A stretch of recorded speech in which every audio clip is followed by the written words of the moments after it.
मनसेचे बेलापूर विधानसभेचे उमेदवार गजानन काळे यांनी आपला जाहीरनामा जो आहे तो आज प्रसिद्ध केलेला आहे।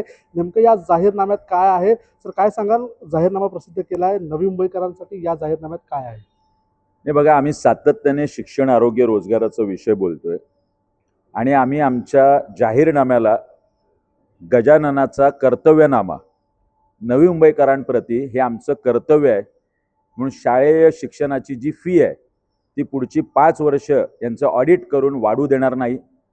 स्थानिक 80% आपल्या मुलांना या MIDC आणि कंपन्यांमध्ये रोजगार मिळेल आणि खाजगी हॉस्पिटलचं दरपत्रक असेल। ST डेपोची उभारणी करू, प्रकल्पग्रस्तांची घरं नियमित करण्यात येतील आणि 12.5% भूखंडाचा मोबदला मिळेल। अशा विविध गोष्टी आम्ही अंतर्भूत केलेल्या आहे आणि वंदनीय दिबा पाटील साहेब यांचा एकही पुतळा इथे नाही, तो पूर्णाकृती पुतळा आम्ही उभारू। सोबतच वंदनीय दिबांचं असलेले कार्य पाहता मरणोत्तर लोकनेते दिबा पाटील साहेब यांना महाराष्ट्र भूषण पुरस्कार मिळावा म्हणून राज्य सरकारकडे आम्ही पाठपुरावा करू। अशा अनेक विविध गोष्टींचा यामध्ये अंतर्भाव आहे।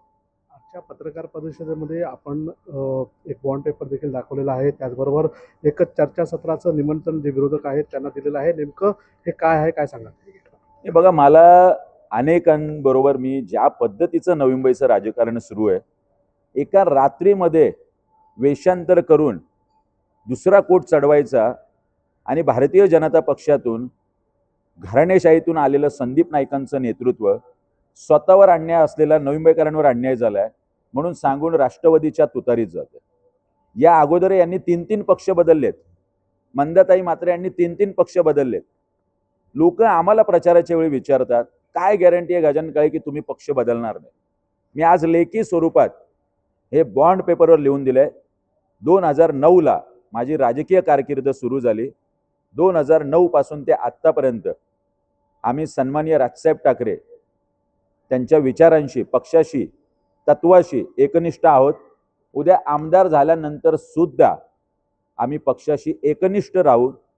भविष्यात मला तिकीट मिळो ना मिळो, मी महाराष्ट्र नवनिर्माण सेनेचा सैनिक म्हणूनच माझं आयुष्यभर शेवटच्या श्वासापर्यंत राहील, असं 500 रुपयाच्या बॉन्ड पेपरवर मी लिहून दिलंय।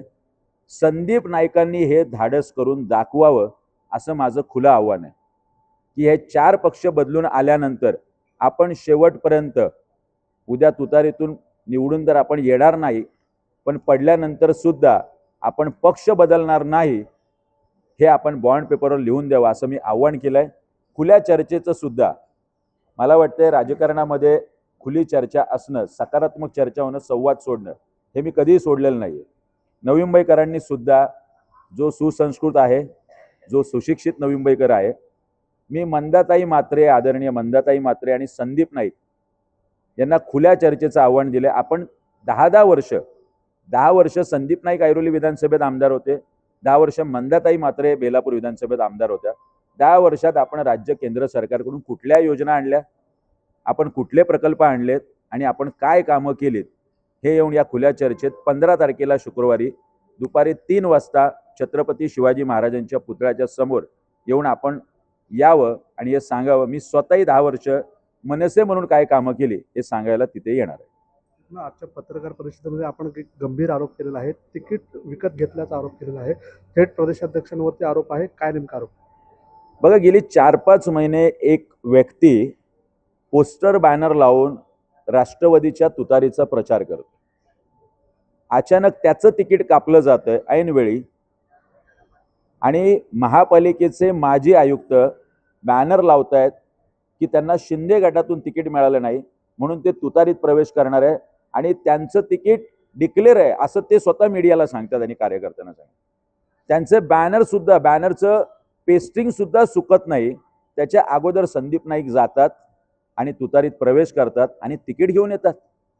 ही गोष्ट, ही बाब गंभीर आहे। तुतारीतल्या कार्यकर्त्यांना, समर्थकांना, मतदारांना ही गोष्ट आवडलेली नाही। यांनी 2019ला खंजीर खुपसला होता पवार साहेबांच्या पाठीत आणि बीजेपीत गेले होते। यात सौदेबाजी झालेली आहे। करोडो रुपये खर्च करून, बोली लावून, माजी पालिका आयुक्तांपेक्षा जास्त बोली लावून हे तिकीट विकत घेतलंय। जर आत्ता यांची ही परिस्थिती असेल तर उद्या निवडून आलो किंवा नाही आले हे नवी मुंबईकरांना विकल्याशिवाय राहणार नाही। पुण्यात तिकिटाची विक्री कितीला झालेली आहे आणि कोणी केलेली आहे? अहो, अंतर्गत चर्चा आहे. 25 कोटीला यांनी तिकीट विकलंय. हे खोके चिडवतात, यांनी पण खोके घेऊनच जयंत पाटलांनी हे तिकीट विकलंय असे तुतारीचे कार्यकर्ते स्वतः सांगतात. उत्तर द्यावं जयंत पाटलांनी या संदर्भातलं काय म्हणणं आहे त्यांचं ते. मनसेचे जे नेते आहेत, उमेदवार आहेत, गजानन काळे यांनी थेट आरोप राष्ट्रवादीचे प्रदेशाध्यक्ष जयंत पाटील यांच्यावरती करत जोरदार टीका जी आहे ती त्यांच्यावरती केलेली आपल्याला या ठिकाणी पाहायला मिळते. सिद्धेश म्हात्रे, साम टीव्ही, नवी मुंबई. देश विदेशातील प्रत्येक घडामोडींचे लाईव्ह अपडेट मिळवण्यासाठी आता साम टीव्हीच्या सर्व सोशल मीडिया प्लॅटफॉर्मला लाईक, फॉलो आणि सबस्क्राईब करा. तसंच सर्व नोटिफिकेशनसाठी बेल आयकॉन प्रेस करायला विसरू नका.